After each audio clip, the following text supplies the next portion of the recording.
Hello, Fossil Friday chat listeners. Welcome back to our episode. I'm Brittany Stoneberg. I'm the Outreach and Communications Coordinator for the Western Science Center. With me, as always, is Gabriel Santos from the Alf Museum. Hello, everybody.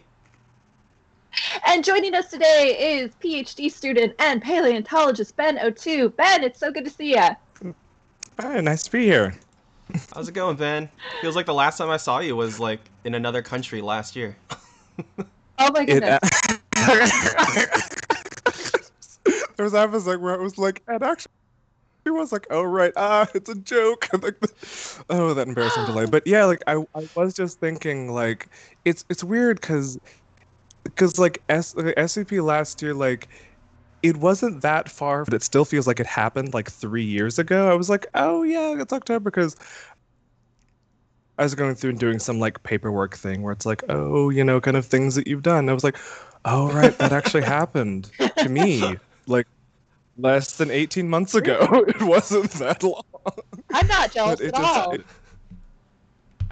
If it's any consolation, like, I got off the plane in Australia and I had like a cold within like 36 hours because of course it's like, a completely different, very, very long flight, so just my immune system was gone because it was like, it's like you've been awake for like how many hours, I don't know. You've been traveling how many miles, I don't know. There was an ocean involved. Because we flew from Chicago down to New Zealand, and then from New Zealand to Australia. And I found out that New Zealand's actually quite far away from Australia, because on the map projections you think like, oh, it's maybe like an hour or two, 4 hours later, just like getting there, like, because I'm dressed for like Chicago, like, a plane, and also before that like October in Chicago, and then I get into Western Australia, and it's like their springtime. Yeah, I guess when we got there, it was like that time. Just like. And then it was because like I got there like a week before to do like collections work, and the people, they were really nice. I had a really great time, which made it all the more terrible that like I was sick like within 2 days. They were like, oh, you should visit this and go see that and just let us know. And I was like, thank you, but I need to spend all of tomorrow lying in bed. And the Airbnb lady was really nice, and she kept on trying to like feed me grilled halloumi, and I was like, thank you, but I'm lactose intolerant, so I can't eat all this stuff you're trying to give me, but it's very heartwarming. And then everybody turned up the next week, and like, the next week we all just had something, and I was like, I'm glad I'm getting over this very slow. It's so good to see you. Anyways, I really liked your talks. Like, we should go out for drinks after this is why science conferences had to be canceled during the pandemic time, because everybody would have gone. All the scientists in the world would have gone sick if we had conferences still. Got sick. Petri dishes. Everybody turns up there, they have no immune system. Like, you're waking up at 6, you're going to bed at 2 for like a week, and then you travel back, and like my family sometimes like, oh, like, you got to travel and everything, like, must have been relaxing. Like, it was a lot of fun, but it was not relaxing. Yeah, conferences are great. They're an amazing opportunity to travel. You always have fun and you learn a lot, but they are not a vacation. They are not relaxing. For the most part, like, you are. It was like, yeah. I went to Australia. It was not for leisure. Like, I mean, I walked around a bunch, like, on the free days I had before I got there, but that was because I was doing other work, which was related. All right. Oh, so Ben, familiar with Ben? You're going to be, and it's going to be an amazing talk all about early tetrapods, because Ben is a PhD student at the University of Chicago. And we're going to be talking about beachfront property, reconstructing early tetrapod ecosystems. So I'm really excited for this talk, Ben. So whenever you are ready, feel free to take it away. Oh, and sorry, everybody, but if you have questions, go ahead and put them in the chat. We will try and answer as many as we can during our regular Q&A session after the presentation. Alrighty. Okay. So I will see if I can start the screen share. I was telling these guys, I'm mostly used to like Zoom calls and screen sharing at this point, slightly which of course differently. Slightly differently. So okay. We're good. Okay.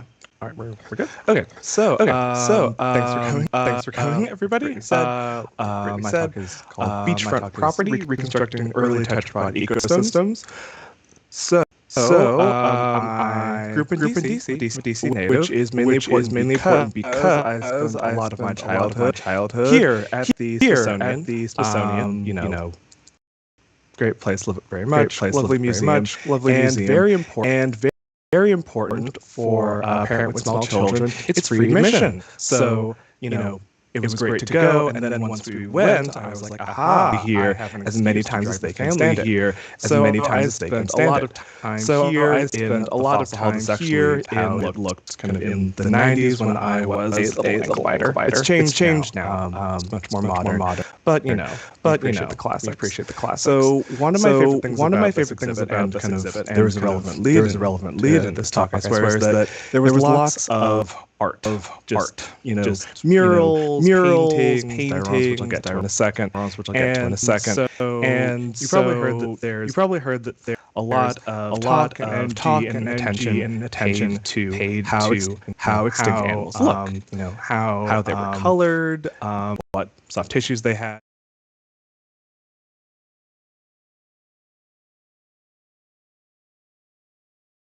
Which I think is really important and doesn't get quite as much attention is kinds of things that you see in paintings, but also in dioramas, which are, personal major favorite. Love a good diorama, always have. There's one of the older ones on the top of the screen on the left, and some of the newer ones on the bottom. And so one great thing about these is that actually they're not just showing, what extinct animals looked like. They're all proposing how we think they might have interacted with each other and their environment. So basically, they're very sneakily, essentially, ecological hypotheses. Animals living at a particular time, in a particular environment, interacting with each other and that environment in particular ways. And so that's kind of, the early germ of some of my thinking that'll come out a bit later. So in particular, if you've seen any representation of kind of these kinds of critters in time, this is about where we're going. So particularly the animal on the right, Tiktaalik, one of these stars of the last decade. I'll get to it soon, but it actually was super important, not just because it gave us something new to sculpt, but it actually majorly changed how we of life on Earth, not just in terms of, generating new kinds of bodies or new kinds of critters, but also new kinds of lifestyles. So, Brittany said the word tetrapod. I said the word tetrapod. What is a tetrapod? Well, you actually already know, even if you think you don't. So, tetrapod, the name literally means 4 feet. These are animals that have backbones and which have fingers and toes instead of fins like fish. So really, if you think about a land animal today, you're probably thinking about a tetrapod, as long as you don't think about an insect or something. So tetrapods today can be split into kind of 2 big main groups. On one side, we have the amnia. So these include mammals, you, me, dolphins, dogs, your reptiles, so lizards, snakes, things like that. And then also what we call the archosaurs. So these include birds as well as crocodiles and polyturtles. The kind of what turtles are most related to is a subject of great debate. My co-advisor works on it. It's very contentious, so we'll just be kind of sidestepping it for now, but that's where we think they might go, so quite interesting. And then on the other side, we have the amphibians, which have a pretty good idea of what they're like. We have frogs, salamanders, and then these critters in the middle, which they're kind of like the amphibian version of snakes. They're limbless. A lot of them burrow. They're very weird and very strange. So these 2 big groups diverged at least 340 million years ago. So that takes us down into the realm of things that I work on. So this is a really simplified evolutionary chart. We have modern tetrapods, which, like I said, split off about 340 million years ago.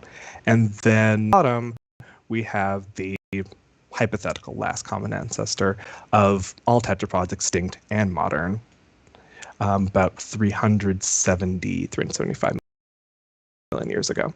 And so in between, we have a whole bunch of extinct things, which are tetrapods, but they don't have relatives. And so these are mainly the animals that I work on, sort of the ones which are in between sort of more fishy things and the modern tetrapods, at least their extinct ancestors that we have a bit more of a grip on. So I briefly want to take you to this place. This is Bournemouth in Scotland, and this is sort of where I got started working on these animals, or properly speaking, this is where the rocks that preserve the animals that I got started working on come from. Important distinction. So I did my first master at the University of Cambridge in the UK, and so I was there working on some rocks from this site on a beach in Scotland.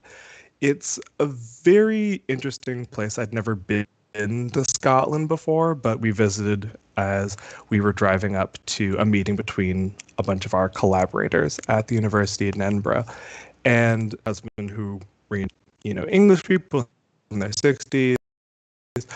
They were like, oh, okay, let's visit the site, just so you have an idea of where your rocks come from. And so we did drive down this cliff, which is 1.5-lane highway made for like really tiny cars that goes pretty much like straight down the cliff to the village, which is at the bottom.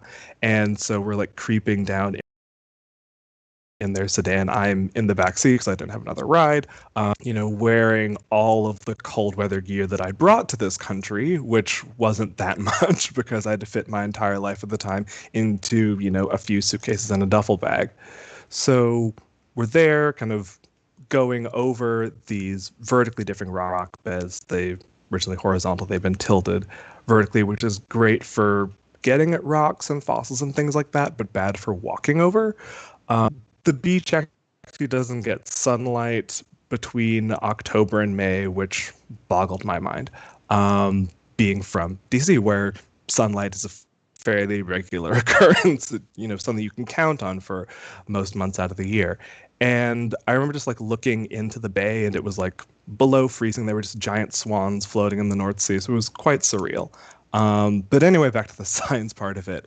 The summer before I got there, they took out essentially a meter square because they'd been doing some prospecting on the site and thought, okay, so this meter square will encompass at least one really rich fossil layer.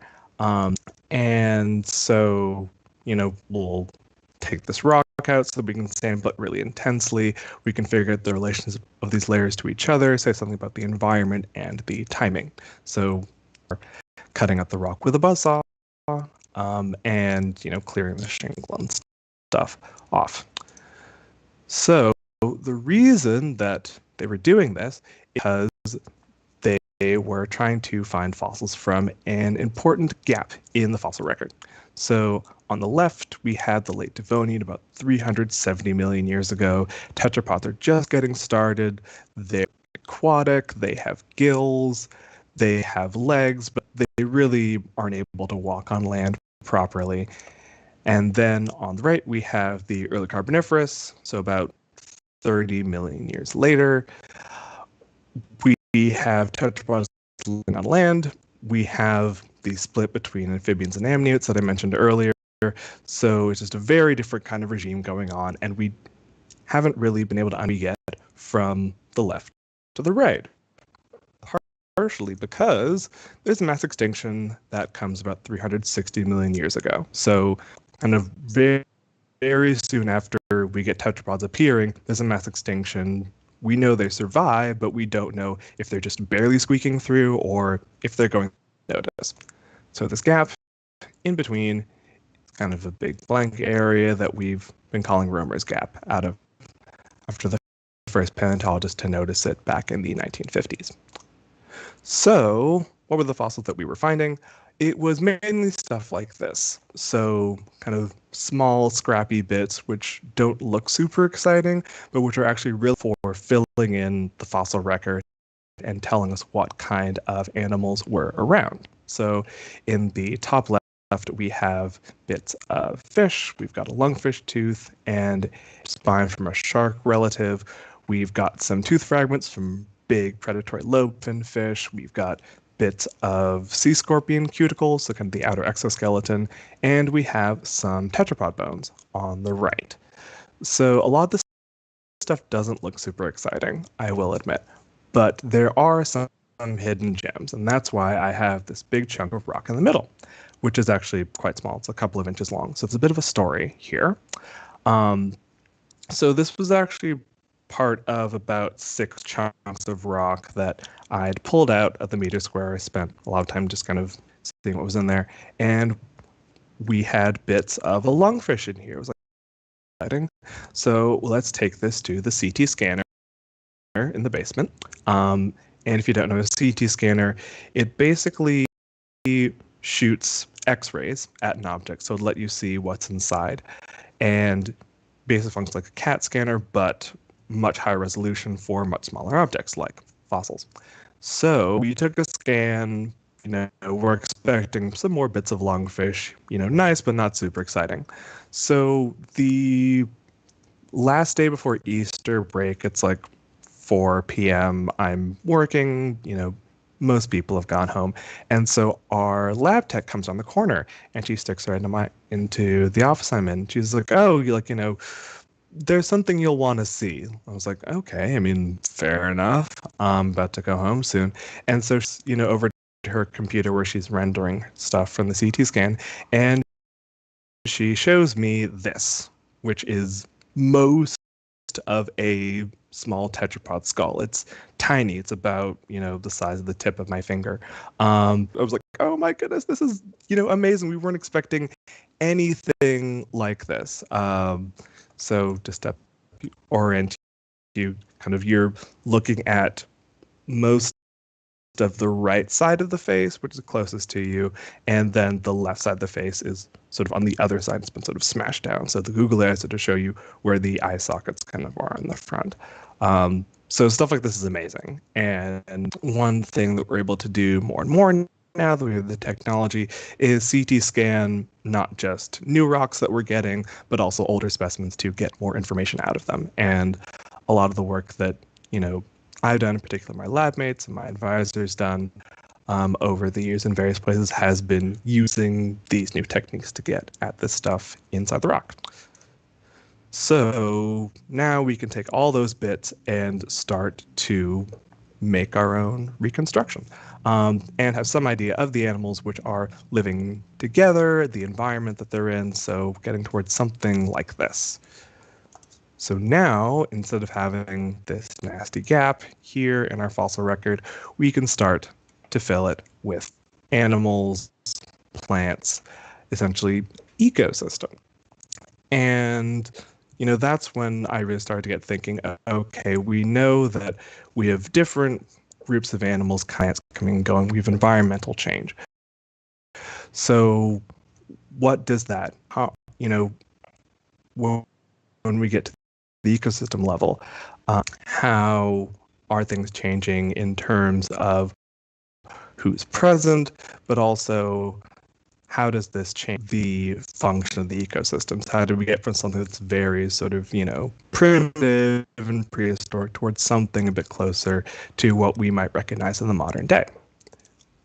So that might sound kind of trivial, but to explain, I want to show you something. This is a pond. You haven't been to one recently, you probably know one like it.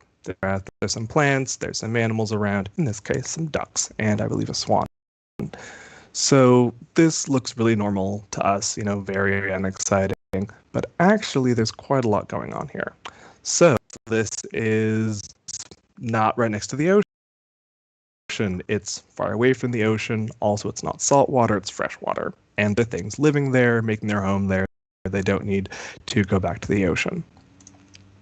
So we have a forest you can see in the background, and we've got trees of different species, we've got bushes, we've got grass, so lots of different kinds of land plants.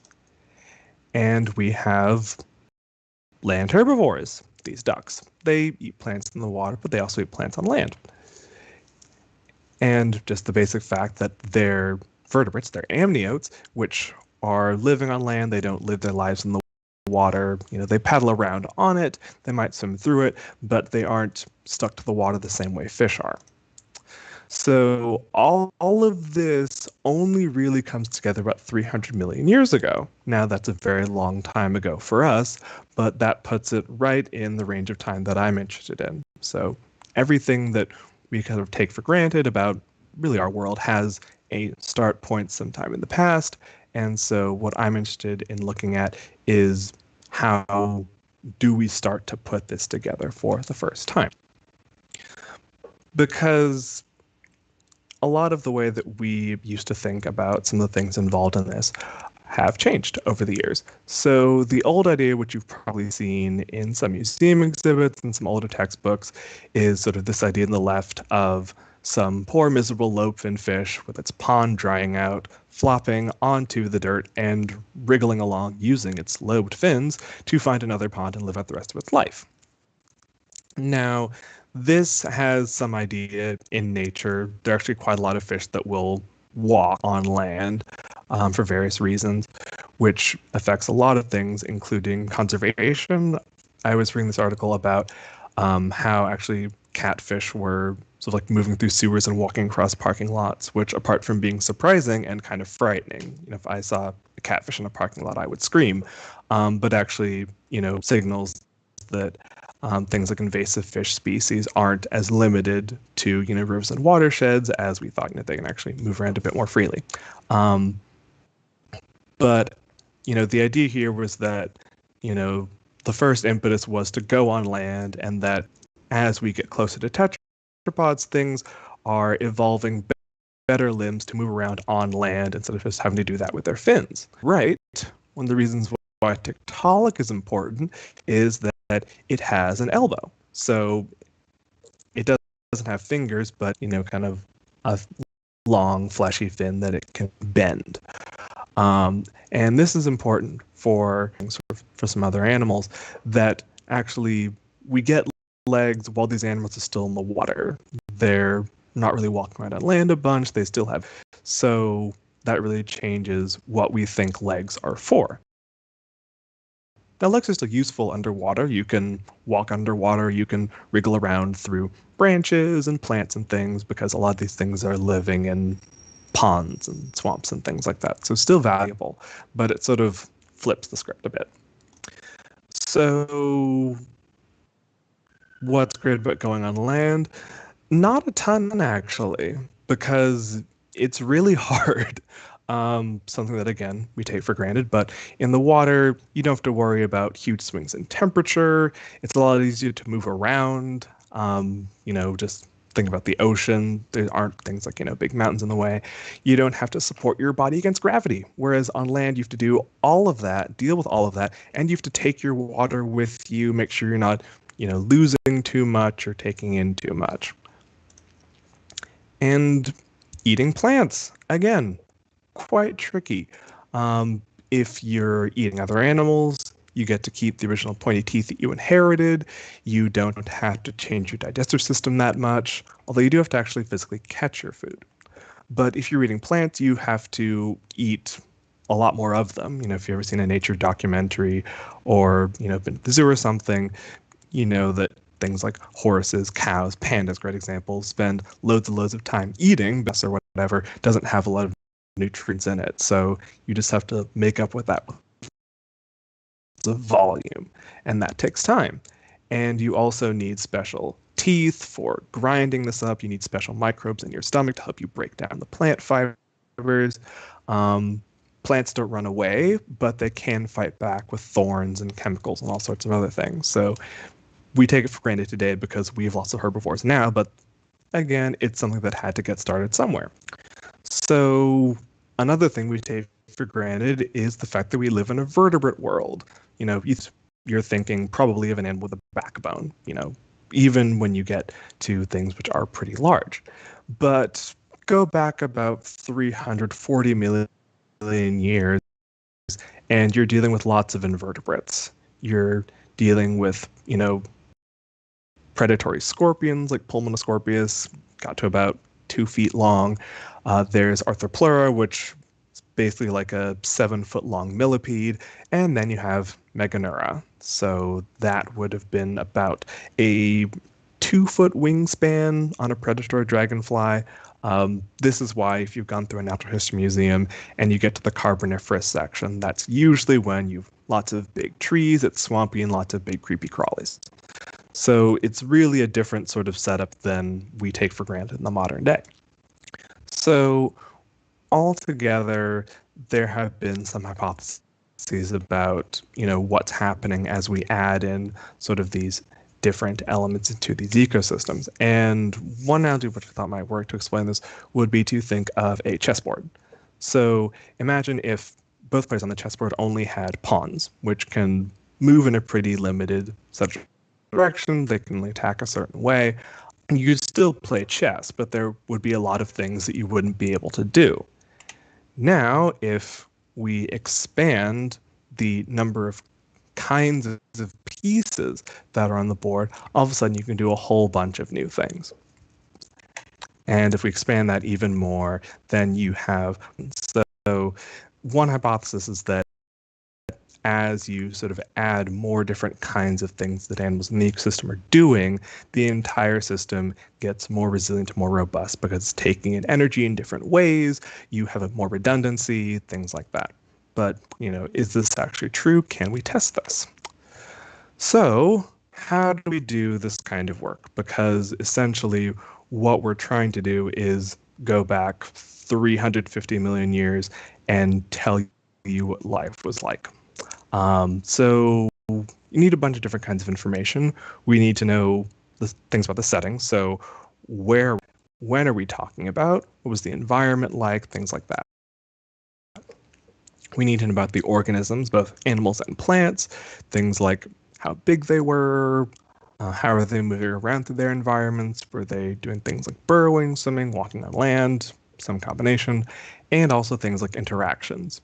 Really, for this work, this boils down to who's eating who, or are they eating animals or plants?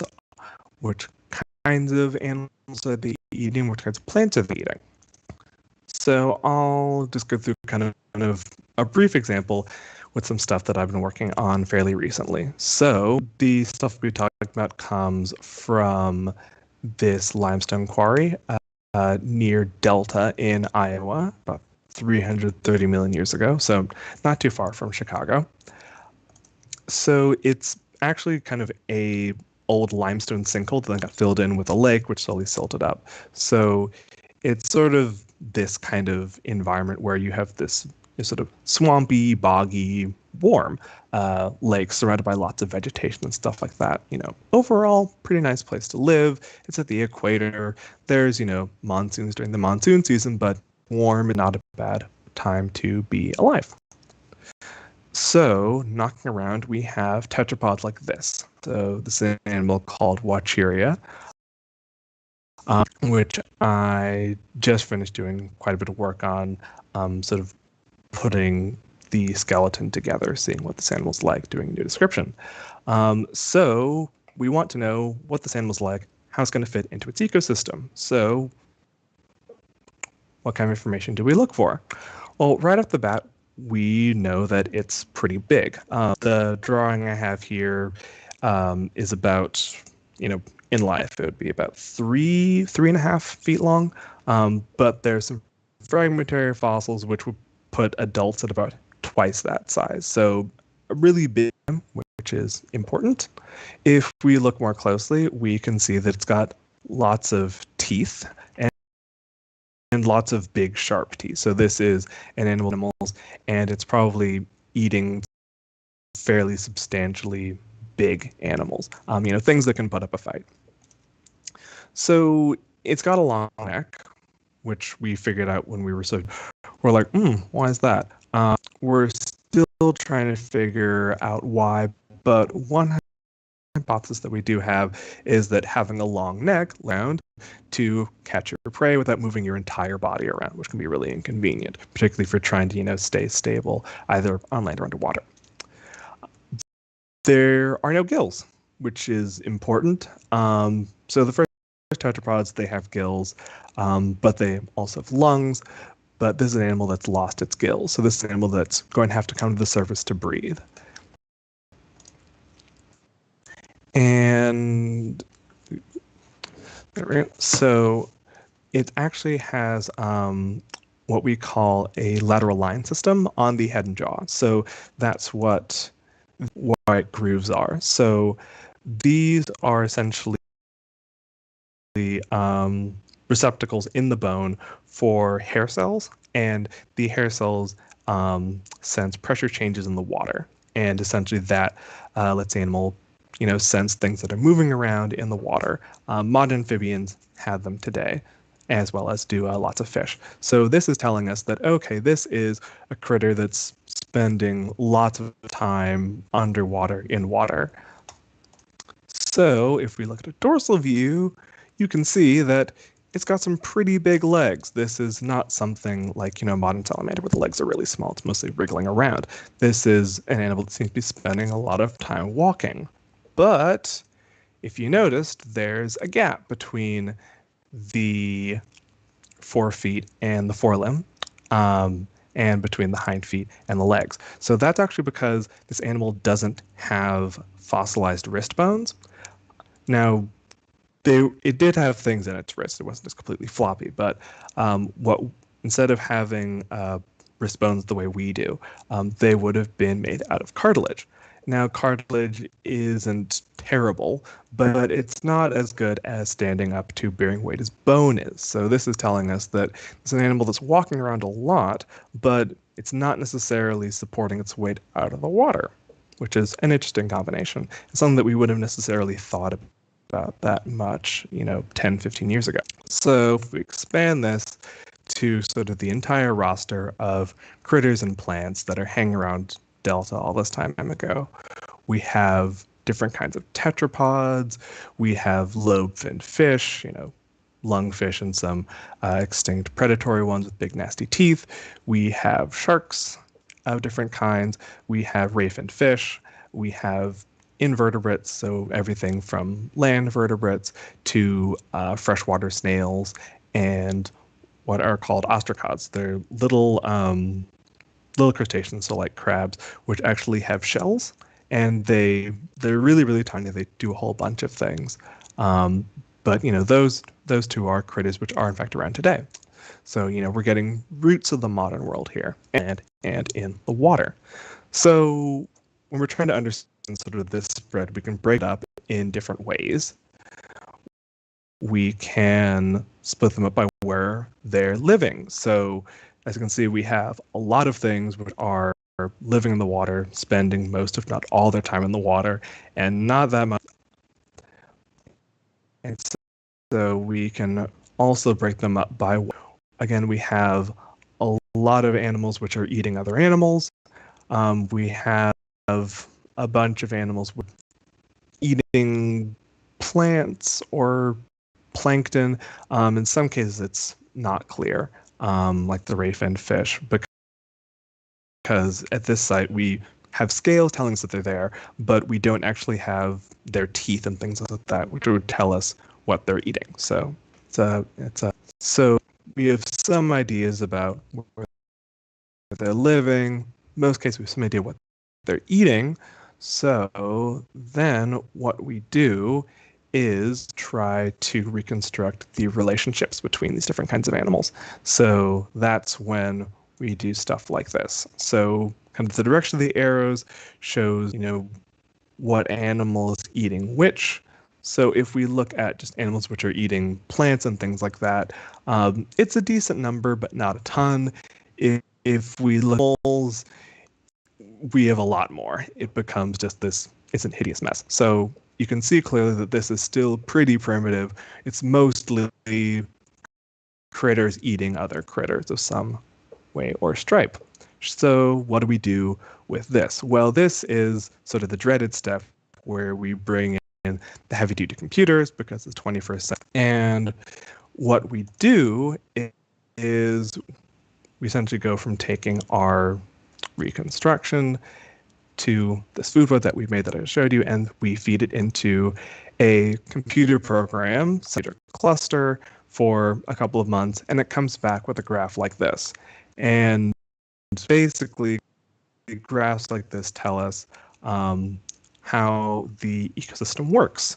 If the computer takes essentially the setup that we've given it and changes the parameters around some. So if it changes, say, the population size of some species, or sort of the rate at which different species are eating each other, sort of how the ecosystem is able to support species or not. And so if we do this a whole bunch of times, or a whole bunch of ecosystems, that can tell us how things are changing sort of throughout this big interval. And yeah, so that's sort of the gist and how we do it. And thanks for watching.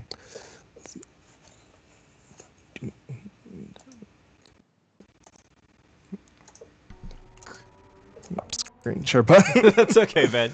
No. Worries. Where is it?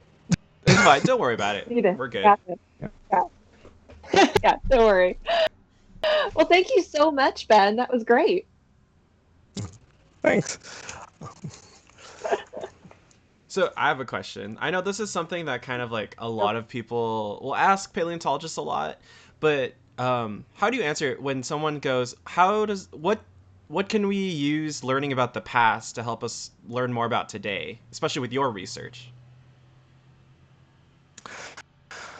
That is a good question.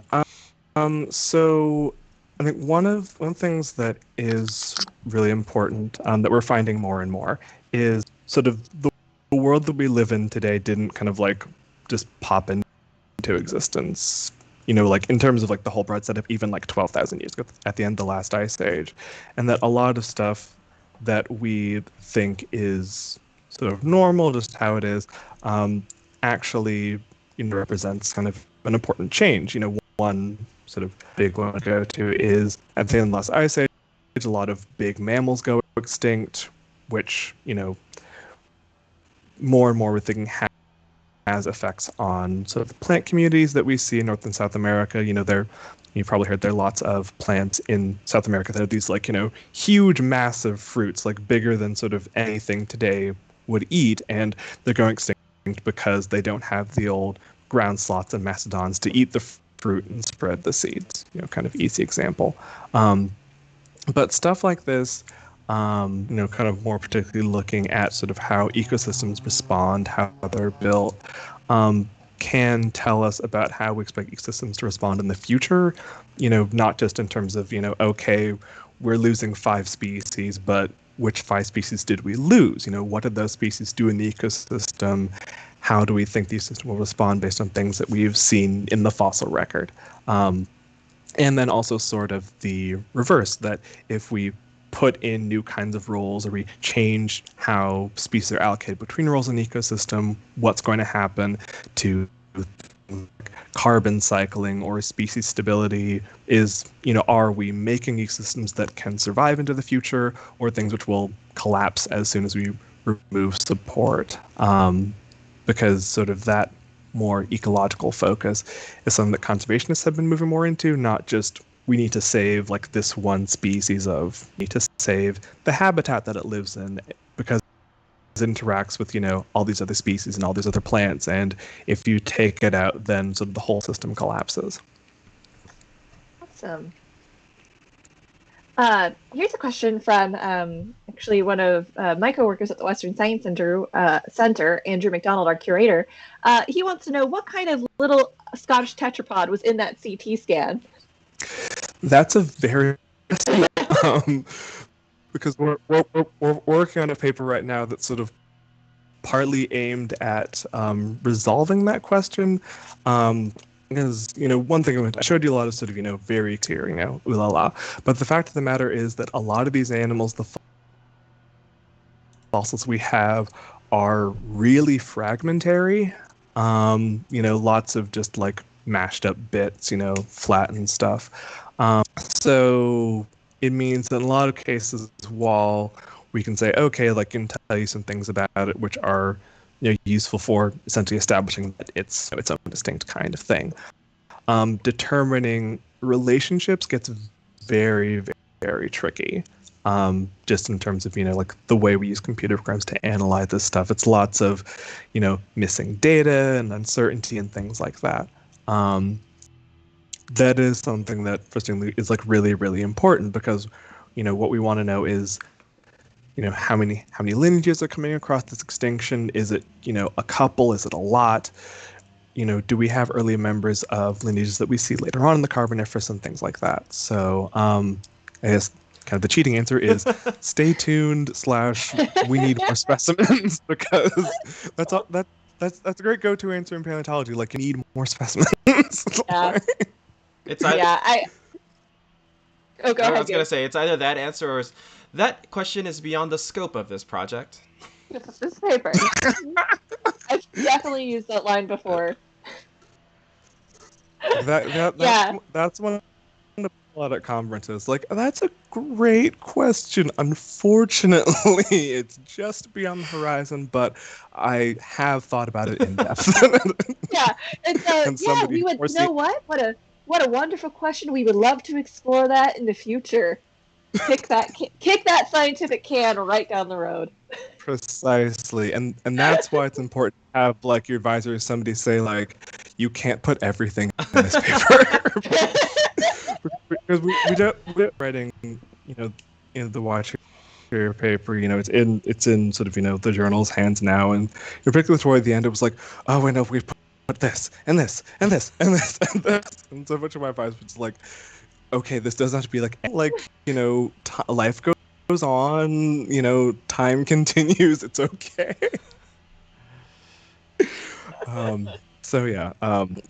But kind of the relationships of all these animals. Well, a lot of these animals are uncertain, but very much of interest. Do you want to keep working on this once you graduate? And go? Are you planning on going into like academia and teaching? Well, the short answer is yes. I mean, kind of this like more ecological stuff. It's kind of the most sort of the part of the work where it's like, okay, we have to lay out, these assumptions and these caveats. We don't know this for sure, and all models are wrong, all that kind of thing. But in a way, it's one of my favorite parts because it's like, okay, we can take like the work on the morphology and the geology and the geochemistry and all these kinds of things, and then put it together and be like, okay, this is on some level, we think, possibly how this would have worked if you'd gone back in time and like sat in a swamp and like watched life unfold, which kind of like on a personal nerdy level is really cool, but more scientifically I think is like a really good kind of synthesis of all these different kinds of data and really fields which until fairly recently haven't quite like interacted, but sort of have still kind of like nudged on each other. Like, kind of the question like, oh, why do tetrapods go on land? Like, you need ecology to understand that. You can understand like, okay, well, this fin is bad at walking, but this leg is good at walking. But why animals would, adapt to do certain things, you need to understand how they're going about their lives. So yeah, in terms of jobs and stuff, that's also a very sorry to put you on the spot there. Because okay, wow. Because I'm a fifth year, so it's kind of the kinds of things that I have to like start thinking about, sort of sweating really nervously, like the big sweat drop on the side of my head. Like my advice, like, so like what do you think you want to do after this? Like, we talked about that a lot at my last committee meeting. And I was like, this is great planning for the future. And somehow my parents asking me this every holiday and every second phone call did not prepare me for like a bullet point answer. Because, that's part of what parents have to do. But I really like museums, always have. And so because, you get to like do the research and also kind of like do a lot of stuff like with like the collections themselves in terms of like, curating them and also like making them like usable for people to get in. Like kind of pretty much all of my work has like depended very heavily on collections and like curates and stuff, and I've been very lucky to like get lots of really nice people who let me look at their fossils and like take pictures and like do them and stuff like that. And I think it'd be really cool to like do that, because also you get to like how should we kind of like present our research like to the public and exhibits and stuff like that. As somebody who's also gone to a lot of museums and seen a lot of cool exhibits, it'd be cool to like kind of put my aura in and particularly put stuff in museum exhibits, because I think it's a really cool part of like the story of life on Earth. But stuff like dinosaurs, which is understandable. But Is it really, sort of, though? I always think that. Well, I mean, I'm a very strong believer of the dinosaur people. Like I've met nice dinosaur people. Like some of my best are dinosaur people, or former dinosaur people. No comment on that. But but I'm a really strong believer that kind of like sort of the middle Paleozoic, like us tetrapod people, like we need to. Oh, it's true. We deserve more shine. Like there's they're like the fish people. Like there's a whole like universe of fish people, but there's really cool stuff happening with like sharks at the end, like fish and just all sorts of stuff. And like I think that it's I agree. Yeah. I love talking about Tiktaalik when we have tours at the museum, or right now when we're doing our virtual tours. I always stop at Tiktaalik and I'm like telling all of our guests, like, look at this amazing fish that like was like, hey, that space looks empty. Let's get up there, and then decided to crawl on land. And I was like, this is such a cool piece of evolution, the story of evolution, and so much was happening at that time.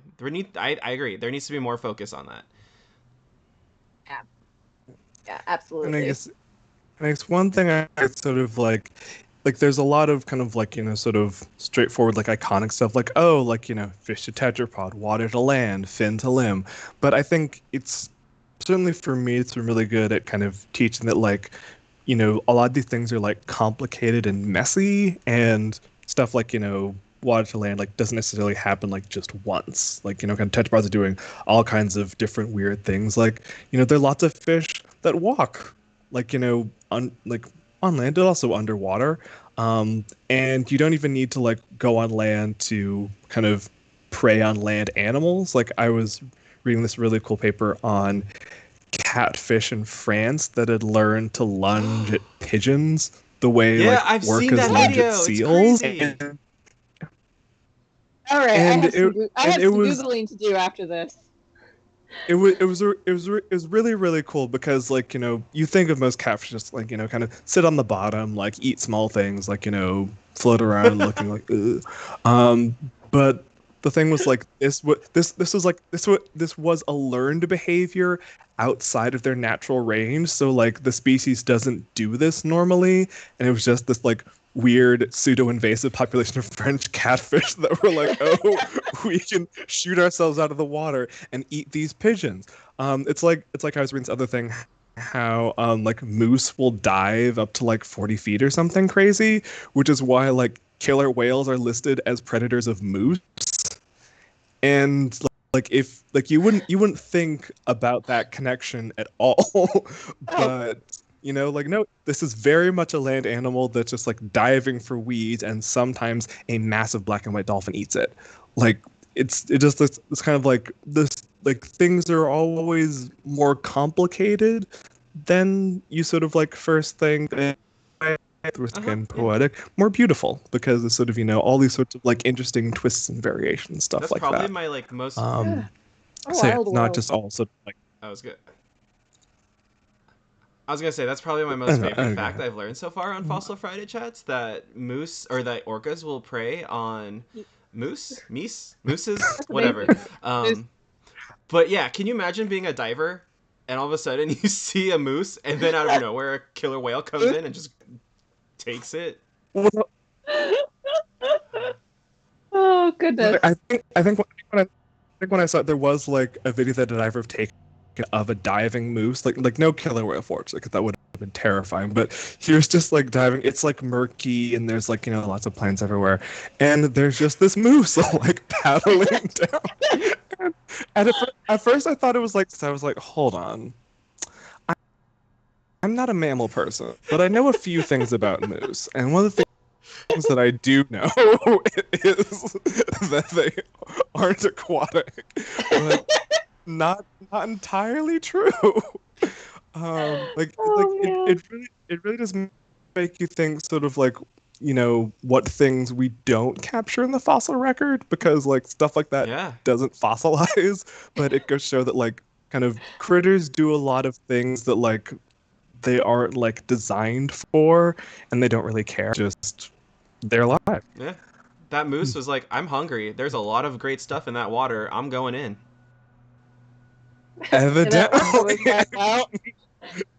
I don't know what this is, but it looks like I can eat it. So, I mean, fair enough. Like I always hear about stuff like that. It's like, wow, that's crazy. But like, we pre-COVID had like a weekly seminar dinner. There was at a time, and I'm allergic to peanuts, it was all so like. Fortunately, we had placed a big order beforehand because there was always like 30 people. There was always like one friend's placed the order. So it's like, just so you know, like kind of don't want to die tonight. But it always was like a bit of a gamble. I remember this one new postdoc was like, wait, so you're allergic to peanuts and you like go to a Thai restaurant every week? And I was like, yeah, the wontons are nice. Like, I can eat the fried rice, so like it's fine. Like nothing's bad happened yet. And like unlike a moose, I have the burden of conscious thought and thumbs, so I don't have the excuse of just like being driven by instinct. Something I decided to do. Oh my goodness! Well, thank you so much, Ben.